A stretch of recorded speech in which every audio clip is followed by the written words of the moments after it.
Fear. Do you have it, or does it have you? Self-assessment activity. Everyone has fear about something. Acknowledging fear is something else. It's human nature not to admit to fear until it becomes a real problem, such as ending up in a hospital emergency room thinking you are having a heart attack, but the doctor says it's only a panic attack. All fear resides in the mind, although it doesn't have to stop you from doing what you really want to do. Some fears can put you in limbo for quite a while. Rather than trying to get rid of fear, think of it as beneficial. Your fear is trying to tell you something. It's trying to show you your limiting thoughts. In order to manage fear, the objective is to dial down the volume until you can get a good handle on it. Of course, if you are facing a life-threatening fear, you certainly don't want to dial it down.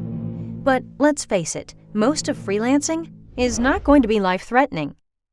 In this activity, you'll complete a self-assessment regarding the top 5 fears freelancers face. Dig deep, answer honestly, and the assessment will be very revealing. Keep in mind that no one will see your answers.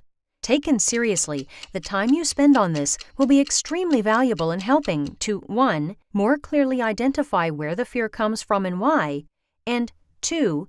Work through the fear to the point you can move forward, and 3. Help establish a better way to deal with new fears as they come up. Most people would rather get rid of all their fears.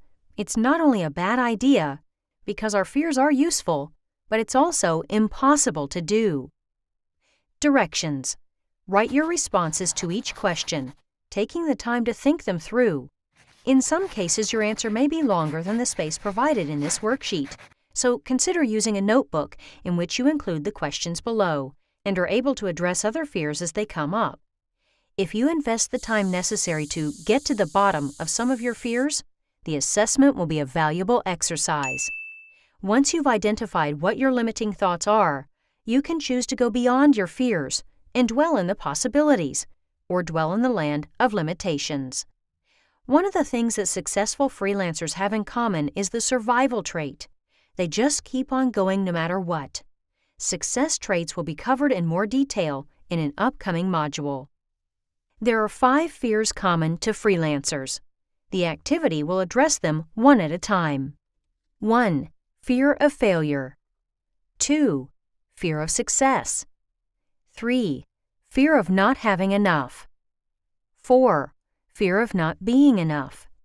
5. Fear of the future.